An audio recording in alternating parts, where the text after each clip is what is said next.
बच्चों हम देखने वाले होम साइंस से कुछ इंपॉर्टेंट क्वेश्चंस। हाँ, होम साइंस देखो, होम साइंस में आपको पास होने के लिए कम से कम 20 नंबर से 25 नंबर की एवरेज रखनी है। अब 20-25 नंबर लाने के लिए आपको कुछ 6 क्वेश्चंस के 2 सेट तैयार करने हैं। मैंने 6 क्वेश्चन वो लिए हैं जो बहुत डिफिकल्ट लगते थे बच्चों को। ये क्वेश्चंस कॉमनली पूछे ही जाते हैं, इनसे मिलते जुलते क्वेश्चन पूछे जाते हैं। बट एक वीडियो के बाद आपको एक वीडियो और देखनी है बस, जिसमें मैं 6 क्वेश्चन और दूंगा और वो 12 क्वेश्चन आप बना के आंसर लिख सकते हो। और सबसे पहले सीखो कि आंसर बनाया कैसे जाता है। पहला क्वेश्चन है, नेम द 4 मेथड्स, 4 मेथड बताने हैं which can food be preserved. अच्छा, हिंदी में लिखा होता है, क्या लिखा होता? भोजन को संरक्षण करने के 4 तरीके बताओ। तो देखो, नेम हटा दो, नेम हटा दिया, आंसर लिखना शुरू किया। अब देखो आंसर बता दो कैसे लिखना है, आंसर कैसे, आंसर लिख दिया, लिख दिया answer. The 4 methods by which can be preserve the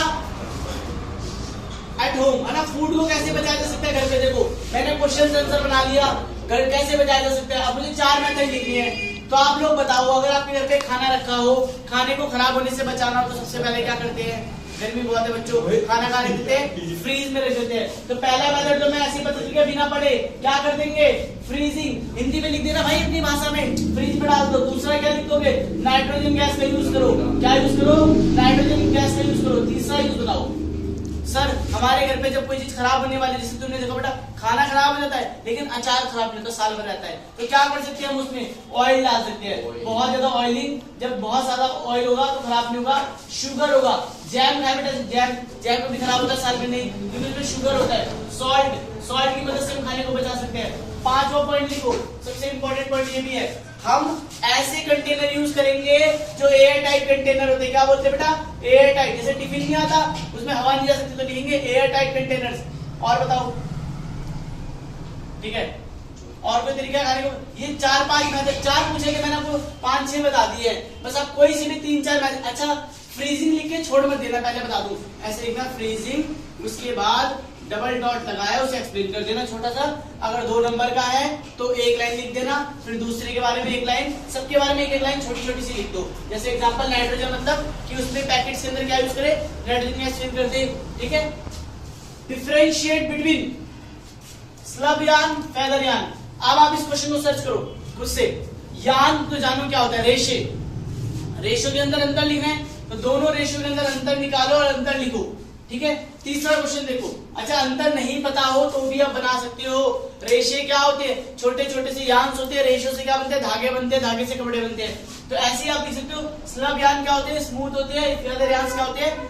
ये भी स्मूथ होते हैं और ये थोड़े से टाइट होते हैं। अब तो फेदर मतलब पता चला पंखों से बने हुए यान, जो पंखों से बने होते हैं, किसी एनिमल के पंख से बने हो, ठीक है। तो दोनों के बीच में अंतर आप खुद लिखेंगे, मैं इसलिए कह रहा हूँ क्योंकि इसके 3 पॉइंट एग्जैक्ट आने चाहिए, ठीक है। List the 4 characteristics of good budget. अच्छा, किसी भी घर के अंदर गुड बजट का मतलब क्या होता है? गुड बजट मतलब सर क्या होता है? बजट क्या होता है? अरे बजट भाई, घर में पैसा आता है, उसे, आपके पास पैसा होता है 100 रुपए, आप उसकी प्लानिंग करते हो कैसे खर्च करना है, उसे बोलते हैं गुड बजट। अच्छा, गुड बजट का मतलब क्या लिखोगे? देखो, कोई घर मान लो 10,000 रुपए कमाता है और 20,000 रुपए खर्चे करता है, पॉसिबल है? नहीं, वो लोन लेगा। तो ऐसा कहीं घर नहीं होना चाहिए। हमारे घर में क्या होना चाहिए? मेंटेन बजट होना चाहिए, है ना।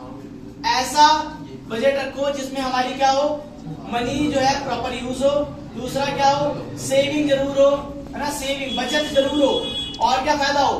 इन्वेस्टमेंट जरूर, निवेश जरूर करें हम। 1,000-2,000 रुपए अपनी इनकम में से क्या करें? उसे इन्वेस्ट करें। क्या करें बेटा? इन्वेस्ट करें। याद कर लो, मैं दोबारा नहीं बताऊंगा, इन्वेस्टमेंट जरूरी है। इन्वेस्टमेंट के बाद चौथा पॉइंट याद कर लो। पहला क्या होता है? मैंने आपको जो मनी दी गई है आपको, उसे अब यूटिलाइज करो, सही तरह क्या करो? यूटिलाइज करो। ये तो लिख दिया आपने सर, यूटिलाइज के बाद मतलब सही उपयोग किया, बचत कर ली, निवेश कर दिया। और कुछ मेथड लिख दो कि भाई उस पैसे को क्या कर सकते हैं हम? डोनेट कर सकते हैं ना, कुछ पैसा हमें डोनेट भी करना चाहिए। तो आप ऐसे करिए, कुछ भी लिख दोगे, इसका आंसर सही हो जाएगा।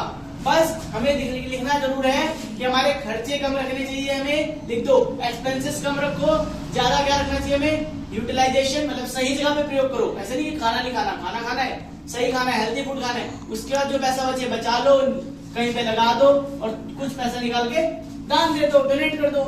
अगला क्वेश्चन आता है home science is for both boys and girls. क्या गृह विज्ञान, होम साइंस लड़के और लड़कियों के लिए, दोनों के लिए, क्या वो दोनों के लिए महत्वपूर्ण है और क्या है और क्यों है? तो आप लिख सकते हो भाई, सबसे पहले यहाँ से home size is for both and boys and girls, explain word हटा दो। आगे लिखो, ये क्या करता है, हेल्प करता है दोनों की नॉलेज में। सबसे पहली बात यहाँ तक तो मैंने बता दिया, हेल्प करता है ना बॉयज और गर्ल्स की एजुकेशन में। सबसे पहले देखो नॉलेज इनहेंस होती है। भाई कुछ भी पढ़ लो बेटा, कुछ भी पढ़ लो, अगर आप वीडियो भी देख रहे हो ना, पेपर में आपका नॉलेज इनहेंस होगी। सबसे पहले क्या बढ़ेगी, आपका ज्ञान बढ़ेगा। हिंदी में लिखो, क्या बढ़ेगा, ज्ञान बढ़ेगा सर। ज्ञान बढ़ने के बाद दूसरा पॉइंट बता दो मुझे फटाफट से। दूसरा पॉइंट ये है बेटा कि आपको करियर ऑप्शन बढ़ते हैं। क्या बढ़ते हैं, जॉब अपॉर्चुनिटीज मिलती है। मान लो आप होम साइंस पढ़ते हो अच्छे से, तो आप अच्छे शेफ बन सकते हो, अच्छे टीचर बन सकते हो, आप होम साइंस पढ़ा भी सकते हो। आगे चल के आप लोग किसी किसी कंपनी में मैनेजर, स्टिचिंग कर सकते हो, सिलाई की दुकान खोल सकते हो, है ना। आप छोटे मोटे काम, खुद की लॉन्ड्री का काम कर सकते हो, है ना। तो ये सारे काम कर सकते हैं और ये बॉयज और गर्ल्स दोनों ही करते हैं। पहली बात तो दोनों में डिफरेंस नहीं है, दोनों में भेदभाव मत करो, है ना। दोनों के लिए ज्ञान जरूरी है, जॉब जरूरी है ना। जॉब अपॉर्चुनिटीज मिलती है, बिजनेस ऑप्शन खुलता है और सबसे बड़ी बात एजुकेशन होती है। और उसके बाद वो टीचिंग भी कर सकता है, खुद भी पढ़ा सकता है आगे बच्चों को, ठीक है। अगला क्वेश्चन है, what are the 4 suggestion you will give to pregnant lady. अच्छा, कोई गर्भवती महिला है, उसको क्या सलाह देना चाहोगे? अरे इसके लिए पढ़ने की जरूरत क्या है, हेल्दी डाइट पूछिएगा मुझसे। हेल्दी डाइट तो आप खुद जानते हो, कोई भी महिला है, क्या महिला हो, पुरुष हो, बच्चा कुछ भी हो, किसी के ऊपर क्या है क्वेश्चन रखना, हेल्दी फूड खाने से। सुबह उठ के क्या खाने, फ्रूट खाने, कोई भी कुछ भी लिख दो अपने बच्चे। सुबह उठ के क्या खाना है, गर्म पानी पीना है, फिर थोड़े से फ्रूट्स खाने हैं, फिर थोड़ी देर एक्सरसाइज करनी है, फिर थोड़ी देर बाद घर का बना हुआ शुद्ध साफ सुथरा भोजन करना है। कितना आसान है आंसर लिखना, दाल चावल रोटी सब्जी कुछ भी लिख दो, थोड़ा थोड़ा खाना है, ठीक है। ऐसे सबको कम खाना चाहिए, मतलब खट्टा तीखा चटपटा इनसे दूर रहना चाहिए, ज्यादा ज्यादा बॉइल फूड खाना चाहिए, ठीक है। और हेल्थी फूड में लिख सकते हो आप, स्नैक्स में वो शाम के टाइम में थोड़े बहुत डाइट ले सकते हैं ना, छोटी मोटी क्या ले सकते हो, काजू बादाम पीनट्स ये सब ले सकते हैं, कुछ भी लिख दो बना के। उसके बाद रात में जरूर लिख दो, कोई बच्चा हो बूढ़ा हो किसी का क्वेश्चन आ जाए तो सबको 1 ग्लास दूध जरूर पीना चाहिए, खत्म। फ्रूट जरूर खाने चाहिए, खत्म। घर का बना खाना खाना चाहिए, खत्म। Point. Explain the process of laundry. कपड़े धोने का प्रोसेस क्या है, वूलन क्लोथ। अच्छा, ऊनी कपड़ों को कैसे धोया जाए बेटा बताओ, आप बताओ मुझे, इसमें कुछ पढ़ना है, एक्सप्लेन लिखा हटा दो, हटा दो। अब आंसर करो, अब आंसर बन गया आपका, बोलो क्या बन गया answer, the process of laundering woollen cloth at home, ठीक है। घर पे कपड़े कैसे धो जाएंगे, अब लिख दो। भाई क्या करेंगे हम सबसे पहले उन कपड़ों को भिगोएंगे। भाई कपड़े को तो भिगोते ही, सिंपल सी कहानी है। हम उसमें डिटर्जेंट यूज करेंगे, हम उसमें ऐसे डिटर्जेंट यूज करेंगे जो वूलन ऊनी वस्त्रों को खराब ना करे। केमिकल यूज, सिंपल सी कहानी, केमिकल वाले नहीं यूज करने वाले, ठीक है। तो उन्हें हम अच्छे से रगड़ के धोएंगे, ये लिख दो। उनको कुछ टाइम देंगे, गर्म पानी में डाल के रखेंगे, बस लिख दिया आपने। और किसी को कुछ नहीं आता तो सिंपल सा लिख दो, वॉशिंग मशीन में पाउडर डाल देंगे, अपना धुल जाएंगे, कहानी खत्म। इसमें सारे ही क्वेश्चन आसान आते हैं, सारे अटेम्प्ट करने वाले हो आप लोग। सारे क्वेश्चन ऐसे थोड़ा सा टाइम दोगे, बना के लिखोगे, हो जाएगा। ऑल द बेस्ट, मिलते हैं नेक्स्ट